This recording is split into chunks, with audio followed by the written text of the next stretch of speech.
Таны санхүүгийн боловсролд Голомт банк. Цалингаас цалин өрнөө сүргэж гүйсэн Бата нэг л өдөр амьдралаа өөрчлөхөөр шийдлээ.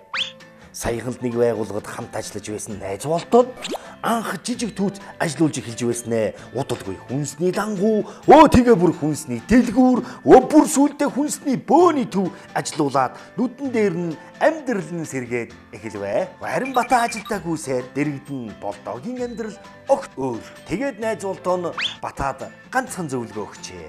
Найзаа, зээлээс үтгийе. Зорилготой байхад бүх зүйл окей. Батаач өмнөө зорилго тавьж эхний ээлжинд багахан лангуу ажиллуулахаар зээл хөөцөлдөж ямар зүйлс шаардлагатайг судалж эхэллээ шүү. Банкны ажилтан та ажлын хажуугаараа хувийн бизнес эрхлэх гэж байгаа бол өрхийн зээл танд илүү тохирох юм байна. Төлбөр орлогын харьцаа. Энэ бол Бата өөрийн нийт орлогоос зээлээ төлөөд цаана нь бас амьдралаа аваад явах дайны мөнгөтэй үлдэх харьцаа гэдгийг банкны эдийн засагч тайлбарлаж өглөө. Банкуд голцоо нийт орлогын 45%-ийг л төлбөр эзлэх ёстой гэсэн хязгаарыг тавьж өгдөг байна. Нэг ёсондоо Бата орлогынхоо 45%-аар зээлэн төлж үлдсэн 55%-аар нь өөрийн амьдралын бусад зардлаа шийдээд явна гэсэн үг ээ. Барьцаа хөрөнгө яагаад шаардлагатай вэ? Банкны эдийн засагч Батагаас барьцаа хөрөнгөтэй эсхийг тодруулахад Бата жаахан тэнэгэлцлээ.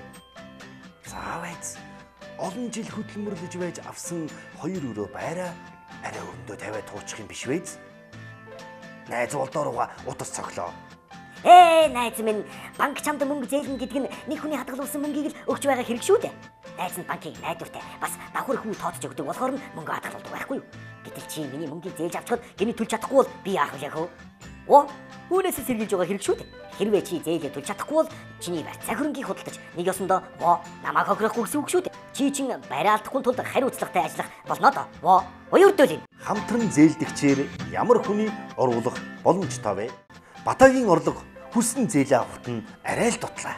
Гэр бүлийнх нь хүмүүс бизнесийн болон тогтмол орлоготой бол хамтран зээлдэгч болж хүссэн зээлээ авах боломжтойг банкны эдийн засагч тооцоолж өглөө. Уг нь Батагийн орлого хүрч байсан болч заавал хамтран зээлдэгч гэхгүй юм байна л дээ. Иймээс Батагийн эхнэр хамтран зээлдэгч нь боллоо. Зээлийн өмнөх түүх чухал уу? Зээл авахд хамгийн чухал зүйл бол өмнө нь зээл авахдаа хугацаанд төлж байсан уу? Найдвартай зээлдэгч мөн эсхийг нотлох зээлийн түүх гэдгийг Бата сайтар ухаарчээ.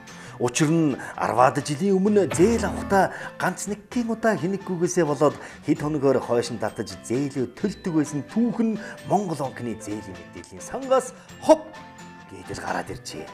Зээлийн эдийн засагчиж Монгол банкны журмын дагуу Батагийн өмнөх зээлд дүгнэлт хийлээ. Батагийн зээлийн түүхийг банк зээл авах боломжтой гэж утсан учраас зээл авахд саадгүйг эдийн засагч хэлж санааг нь амраажээ. Харин Бата найзуудаа хөгшөө банк эсвэл банкуд санхүүгийн байгууллагаас зээл авсан бол энэ зээлийн түүх чинь Монгол банкны мэдээллийн санд хадгалагдаж байдаг юм байна шүү. Хэрвээ чи зээлээ хугацаа хэтрүүлж хаавал банкуд зээл олохоос татгалздаг юм байна шүү гэж аминчлан захих болжээ. Яагаад урьдчилгаа төлбөр шаарддаг вэ? Санаж бул бүтнэ хэмээн хизээ нэгэн цагт бизнес эрхлэхдээ хэрэглэхээр хадгалж байсан мөнгөө Бата лангуу ажиллуулах урьдчилгаанд зориулна гэдгээ танилцууллаа. Ингэснээр банкны хувьд Бата ирээдүйд зээлэн төлөх, орлогоос мөнгө хуримтлуулах чадвартай нэгэн гэдгээ нотолж байгаа хэрэг юм. Нөгөө талаар Бата урьдчилгаа төлбөр төлснөөр банкнд төлөх зээлийн хүү үндсэн төлбөрийн хэмжээ багасж амьдралд нь ирэх зээлийн дарамтж буурч өгсөн юм а. Бата банкны зүгээс тавьдаг энэ бүх шаардлагыг хангаж хүссэн зээлээ авсан байна. Зээл авахаас өмнө орлого, зарлага, эрсдлээ сайтар тооцоолсон учраас яг л төлөвлөснийхэн дагуу бизнес нь хэвэн явагдаж байгаа юм. Удахгүй найз болдоотойгоо хамтран хүнсний бөөний худалдааны бизнест хөл тавих гэж байгаа гэсэн шүү. Санхүүгийн боловсролыг дэмжигч Голомт банк.